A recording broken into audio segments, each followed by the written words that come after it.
Bienvenidos, queridos amigos, a una nueva edición de este programa que se llama Marcando el Norte. Don José Ignacio, muchas gracias. Pero usted es muy cumplidor. Dijo que había que completar el capítulo de Cisneros y aquí está. Sí, señor. Muchas gracias. Muchas gracias. Tengo que presentarle porque hay gente, claro, que recuerda el capítulo anterior, pero hay otros. Se nos incorpora mucha gente, ¿sabe? Con la gente dice, oye, hay unos programas muy buenos, Marcando el Norte. Bueno, Y tengo que decir que en el programa anterior, don José Ignacio Ruiz, que es catedrático de Historia Moderna de la Universidad de Alcalá de Henares, empezó a hablar de Cisneros.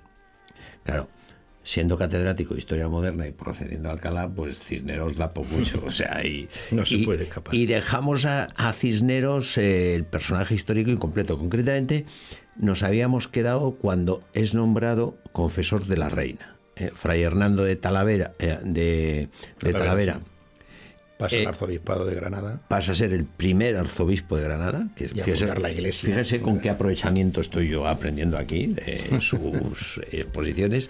Y entonces Cisneros pasa a ocupar el puesto de confesor. La reina era una mujer muy espiritual, muy sensible, y le preocupaba mucho el problema de conciencia. Quedarse sin el confesor era un problema, y para ella incluso un problema de Estado. Que además es confesor no solo de su vida privada, sino también consejero. Al ser confesor pasaban a ser consejeros de Estado, claro. Claro, con lo cual la influencia de Cisneros en la acción política de la reina... Claro, conocía lo más profundo de la decisión de la reina. Pues nada, le dejo a usted que siga con el hilo argumental. Le hemos nombrado confesor. Sí. ¿Qué ocurre a partir de ese momento? Bueno, a partir de ese momento, un hombre que venía de ese retiro espiritual... Porque todavía no es arzobispo de Toledo, ¿no? No.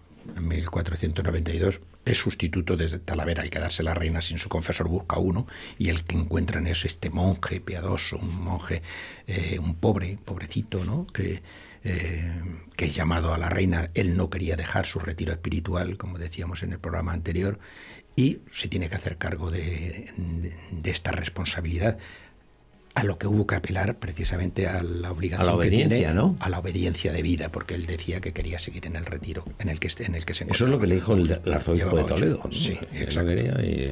Entonces asume esa responsabilidad, con lo cual deja el mundo espiritual y vuelve al mundo temporal, de la temporalidad, al mundo de la política, al mundo del poder, que él lo había conocido, Cisneros, en los fragores de los conflictos entre Enrique IV, las guerras civiles, las banderías dentro de Castilla, los conflictos civiles, y vuelve a ese mundo, ¿no? El mundo que a él no parece que no le gustaba, ¿no?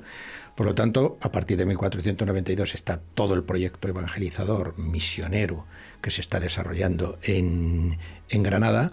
Y Castilla también había que reformarla, porque la realidad política del reino, toda aquella manifestación política de conflictos políticos, lo que emergía era lo que existía por debajo, que era una falta de cohesión interna dentro de las estructuras sociales, políticas, económicas, etcétera, etcétera. ¿Se podría decir corrupción e incoherencia? Sí, lo que ocurre siempre en los momentos de crisis: desagregación, corrupción, incoherencia, vida licenciosa. Y entonces, para cohesionar aquello, la reina necesitaba reformar, había que reformar. Y tenía que crear un nuevo espíritu, y a partir de un nuevo concepto del hombre y un nuevo concepto del mundo que estaba cambiando. El mundo tardomedieval ya no se comprendía cómo era, es decir, estamos en 1492 y se ha descubierto el mundo, se ha visto ya es una creencia, una confirmación generalizada que navegando por el oeste se sale por el oriente, es decir, que el mundo era redondo, y esto producía un cambio de cosmovisión, que es lo que plantea mucho el tema del Renacimiento. Pero en la clave de todo esto estaba en que el nuevo mundo, tal y como tendría que afrontarse, era a partir de un nuevo concepto del hombre, de un hombre nuevo, hombre nuevo que había que reconstituir. Y eso no se podía hacer sin reformar las leyes del reino, sin reformar las estructuras sociales, y por tanto también eran eclesiásticas. La separación, como hoy lo entendemos, del poder civil y el poder eclesiástico, no estaban separadas, están muy unidas, ¿no? Porque partían de un concepto del hombre en el que no había una disociación entre cuerpo y alma. Es decir, el hombre era una dualidad compuesta por cuerpo y alma, y por tanto esa dualidad llevaba que lo temporal de lo espiritual, aunque eran espacios o jurisdicciones distintas, tenían. El clero se cuidaba del espíritu, por eso son los curas de almas, y el poder político se encargaba. Claro. Ese concepto del hombre que hoy creemos, el mundo materialista, como ha sustituido la idea del espíritu y todo es material, pues no se entiende. El mundo, por tanto, también era comprendido a partir de un hombre que era esa dualidad. La clave estaba en transformar al hombre, en reformar al hombre. O sea, reformar, los problemas que de entrada se plantea como confesor son reformar Castilla y evangelizar las nuevas tierras. Las nuevas tierras también serían Canarias, supongo, ¿no? Sí, en el 90, cuando se descubre Canarias, hay que evangelizar Canarias, pues hay que incorporarlas, igual que se hizo con Granada. Hay que incorporarlas porque el proyecto no era decir yo conquisto esto y es patrimonio y por tanto es riqueza material. No, era incorporarlo a la cristiandad. Era un problema civilizatorio y por tanto se trataba de incorporar a la cristiandad o extender la cristiandad hasta convertirla en una ecúmene cristiana de hombres, ¿no? Es decir, donde todos fueran hermanos en Cristo. Esta era la misión. Por tanto, incorporar un territorio no era solamente un problema de riqueza, era un problema que había que incorporarlos creando cristianos. Tenemos que hablar y en el 92, perdón, don Javier, en el 92 se ha descubierto América. Ya. Pero en fin, ahora llegamos a esto. Sí, tenemos que hablar del arzobispado de Toledo, pero ya que estamos hablando de la evangelización, tengo yo aquí, he traído el texto que me ha llamado siempre la atención, que es el Codicilo de la Reina Isabel la Católica, firmado en Medina del Campo el 23 de septiembre de 1504, que es el testamento, parte del testamento. ¿Qué valor tiene el testamento de una reina del siglo XVI? Claro, el testamento, tal y como hoy lo entendemos... No es una cuestión particular. Claro, que son últimas voluntades que se dicen que son importantes. Si son importantes a nivel privado, a nivel privativo, que se dice ahora, en una monarquía dinástica, lo que se transmitía o se convertía prácticamente en un sentido legal en una monarquía dinástica era sentido de ley, es decir, tenía sentido de ley, debía cumplirse, podía formarse, formaba parte de lo que eran las constituciones de ese reino. Por tanto, lo que ella decía en su testamento tenía fuerza, fuerza legal. Entonces, la reina añade en el codicilo lo que ella piensa que deben hacer sus sucesores, porque esto está dirigido, encargo e mando, leo textualmente, encargo e mando a la dicha princesa mi hija o al dicho príncipe su marido, que son, ¿de quién estamos hablando? Juana de Castilla, conocida popularmente como Juana la Loca, y su marido Felipe I. Que en principio, Castilla, cuando esto se escribe, van a ser reyes. Sí, ella va a ser la titular del reino. Él es marido consorte, pero Felipe también tenía aspiraciones porque en la casa borgoñona la tradición del dominio de la casa pasaba por el hombre, que él quería ser el rey de Castilla. O sea, está legislando aquí la reina. Sí. Vamos, está mandando. No lo digo yo, lo dice ella. Encargo y mando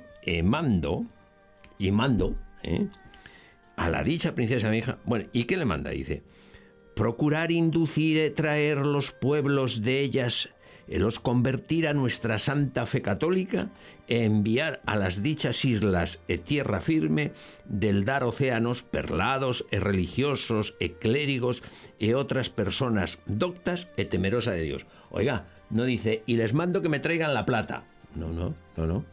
Y que traigan los productos, y que los esquilmen, y que... Dice, no, les mando primero que les conviertan a la santa fe católica. Lo que usted dice, no se trata de conquistar. Desde un punto de vista civilizatorio, la misión a la que están llamados es evangelizar, es extender la cristiandad.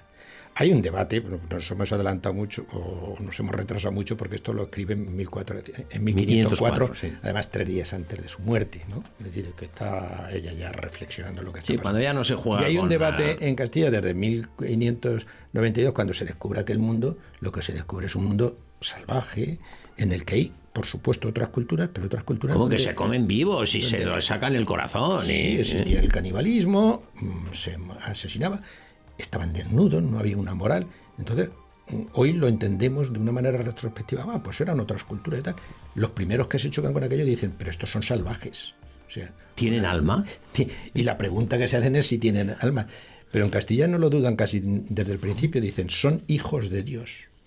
Y lo dicen también por ahí en el texto. Los cita como pero, hijos de Dios. Que, claro, y es el problema que a esos hijos de Dios hay que incorporarlos a la cristiandad. Eso, pero espere, que dicen más cosas. Encargo de mando, o sea, primero dirá, bueno, es que como era la católica, pues sí, pero le preocupaba más, ¿no? Encargo de mando a la dicha princesa, porque ella va haciendo mandas, que este sea su principal fin, que en ello pongan mucha diligencia, en que no consientan e den lugar que los indios vecinos e moradores en las dichas indias e tierra firme, ganadas o por ganar, reciban agravio alguno en sus personas e bienes, mas mando que sean bien e justamente tratados.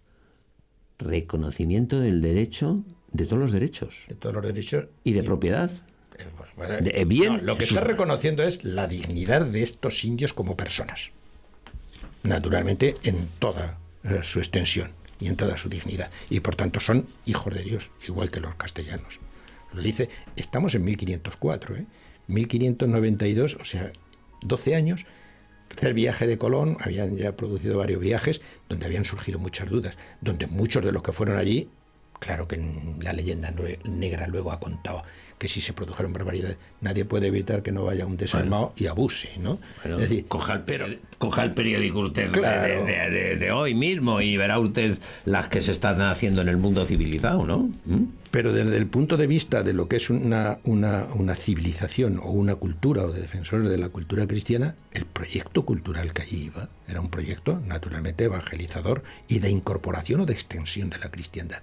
Y a los individuos que allí habitaban los querían incorporar como con los mismos derechos que cualquier individuo en Castilla. Oiga, que este además no es... a mí es que me ha llamado mucho la atención, bueno, me ha llamado mucho la atención porque me lo ha dicho usted fuera del programa, ¿no? Pero me llama mucho la atención que esto no es un consejito al oído de un conquistador, sino que quiere... Bueno, es que esto tiene rango de constitución. El testamento tiene rango de constitución. La firmeza que tenía la reina ya sobre eso. ¿Y en esto Cisneros tiene algo que ver? Claro que tiene que ver, porque Cisneros es un... A partir, nos estamos adelantando mucho, ¿no? Pero quiero decir, sobre todo... Sí, bueno, hablábamos de la evangelización, ahora volveremos a Toledo, al arzobispado, claro. A partir de la segunda década de los años 90, claro, Cisneros se convierte en un misionero. Los resultados que se están dando en Granada de evangelización por parte de Talavera, que empieza a traducir los catecismos y todo esto, no produce conversiones de inmediato. Claro, es que entrar en las conciencias de la gente, esto no es un proceso de hoy para mañana. De hoy para mañana, es un proceso largo. Él era paciente porque era un hombre virtuoso y entre las virtudes está la paciencia, me refiero a la de Talavera, ¿no? Cisneros, que era también un hombre que buscaba la virtud, pero era más vehemente, ¿no? Entonces, Cisneros se implica en el proceso de evangelización también de Granada y va a convertirlos y a producir... Cisneros también se implica en Granada. Sí, se va a Granada, creo que quiero recordar en 1498, va a convertirlos al bautismo rápidamente y cree que lo de Talavera no están dando los frutos suficientes. Claro, hay tensiones sociales muy fuertes, la monarquía se está transformando, se están creando estructuras políticas distintas, bueno, aquello hay que ponerlo en marcha. Por tanto, Cisneros ya entra como misionero. También entonces está muy presente la idea de cruzada. Yo insisto en estos programas, estoy insistiendo que a veces cuando hacemos la intrahistoria de la cristiandad... ¿Qué es eso de la cruzada? Que claro, habla usted de unas cosas más raras. No, claro que muchas veces no se da uno cuenta que había un conflicto civilizatorio con otra civilización que era la del Islam. Que el Islam estaba en el Mediterráneo, que el Islam estaba a las puertas de Europa, que el Islam se estaba extendiendo y quería llegar al corazón del imperio, quería llegar a Viena, las puertas de Viena estaban ahí, es decir, que y sobre todo estaban en el Mediterráneo, no nos olvidemos que en 1525 Barbarroja conquista, por ejemplo, Túnez, es decir, ahí al lado, vecino al lado, ¿no? Es decir, que aquello, y eso despertaba también en los hombres de aquella época ese espíritu que estoy diciendo, de cruzado. Es decir, Cisneros se veía como un misionero ya y un cruzado. Se había implicado en el mundo y en el mundo de la política y decía, yo estoy aquí para algo, ¿no? Y por tanto, la idea de cruzada, la defensa de la cristiandad, también está en peligro. El problema de la cohesión interna está por un lado. de esa cristiandad. Ya. Estaba en crisis. Pero también tenía El una exterior, presión el externa, enemigo externo, el elemento claro. externo. Por tanto, la idea de misionar, extender la cristiandad, la idea de cruzada, todo se entremezcla. Pues me está planteando usted un mundo, claro, porque claro, yo lo que conozco es superficialmente la historia, pues Cisneros, tal, qué cosas más bonitas, pero el mundo es como para meterse en la cama, ¿eh? O sea, dices, oiga, esto descompuesto, Castilla descompuesto, el enemigo exterior, me quedo, ¿dónde estaba? En el cenobio metido en la Salceda. En la Salceda, a la Salceda que, claro, ahora entiendo yo porque él tiene problemas para aceptar. Claro, es que no ha aceptado los cargos. Es que es un problemón. Es que nos estábamos adelantando y quizá está muy bien que volvamos, por ejemplo, a un hecho importante que es en 1495 muere el arzobispo de Toledo, don Pedro González de Mendoza, su gran valedor. El hombre que había acompañado a Cisneros desde que rompió con Carrillo, desde que se vinculó con él. Es decir, el cardenal de España, que era de la familia Los Mendoza, del cuadro del infantado. Ahí es nada. No era nada, ¿no? Uno de los grandes, que siempre el arzobispado de Toledo había estado, de Carrillo Albornoz, pasa a Mendoza.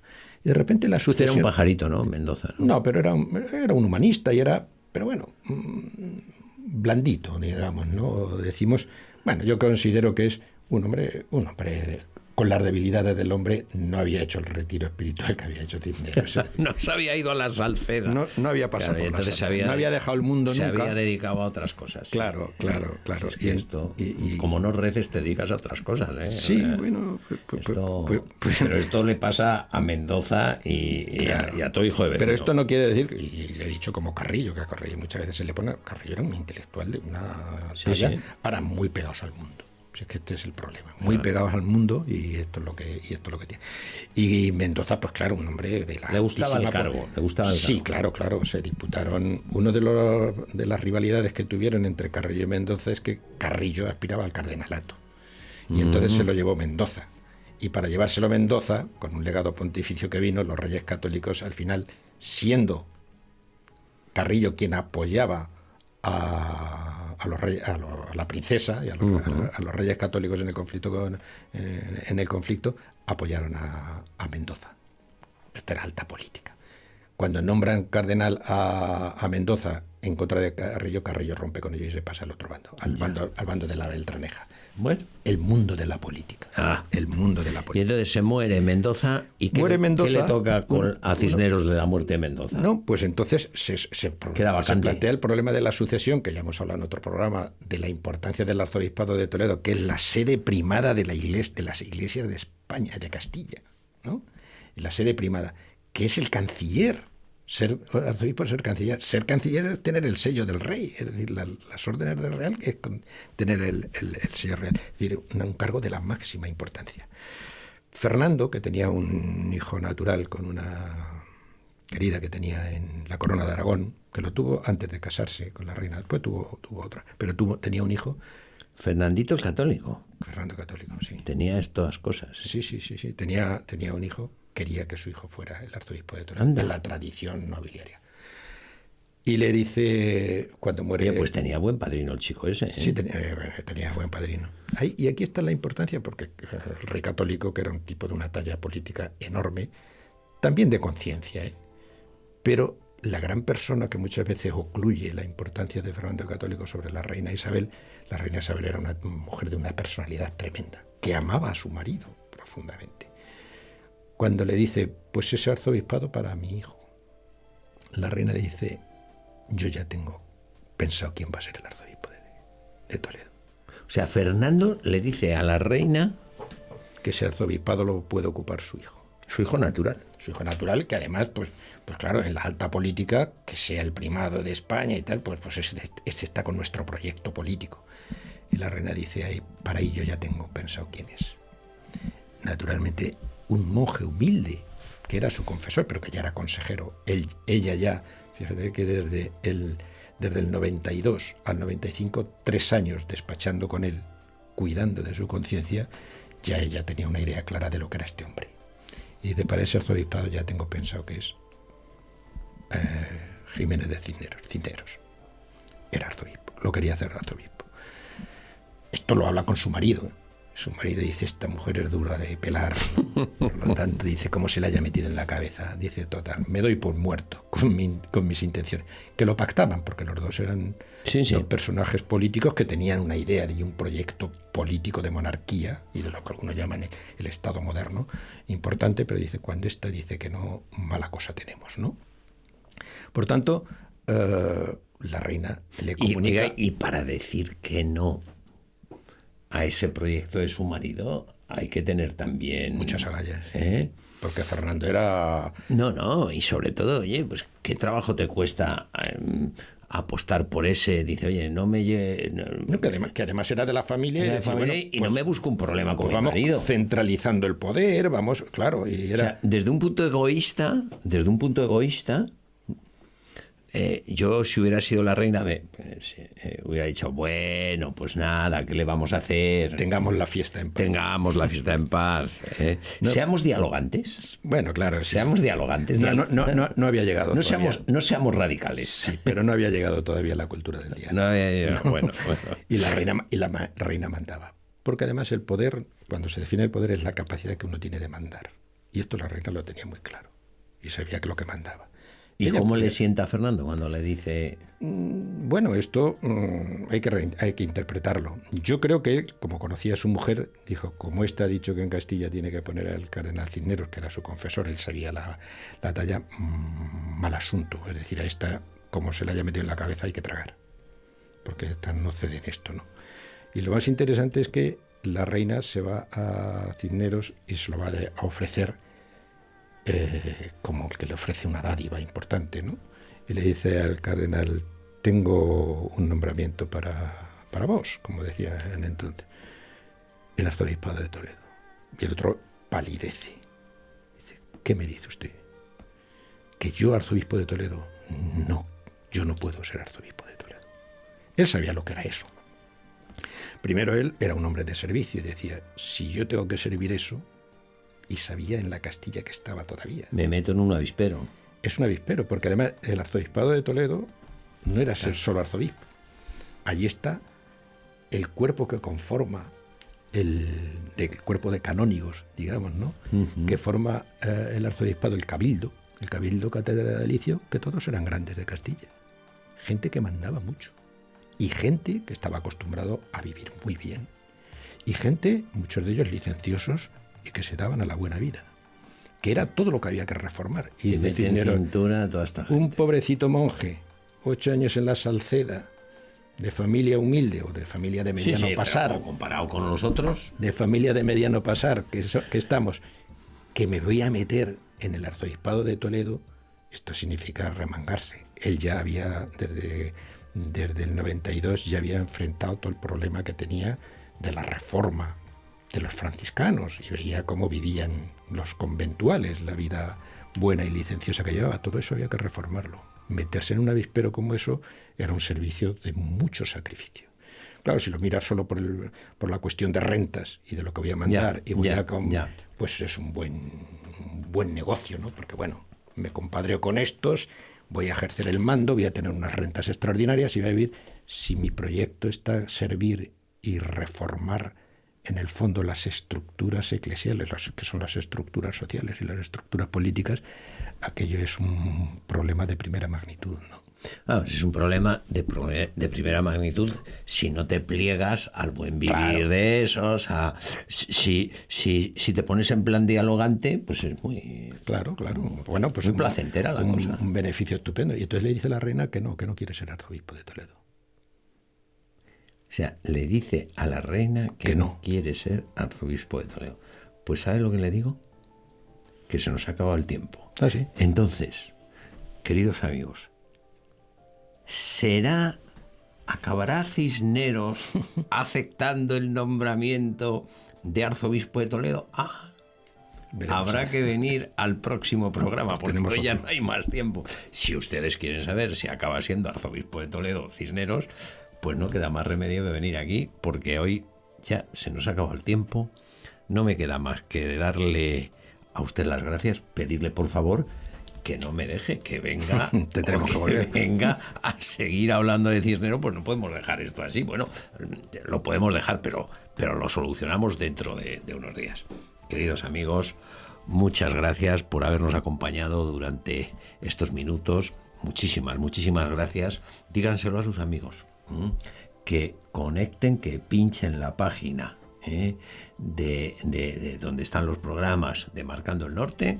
Se pueden ver los antiguos, se ponen al día de esta serie que estamos haciendo con el profesor José Ignacio Ruiz, catedrático de Historia Moderna de la Universidad de Alcalá, sobre el Renacimiento cristiano, el humanismo cristiano del Renacimiento, y nosotros nos podemos a trabajar ya mismo para que dentro de unos días podamos ofrecerles otra edición de este programa que se llama Marcando el Norte.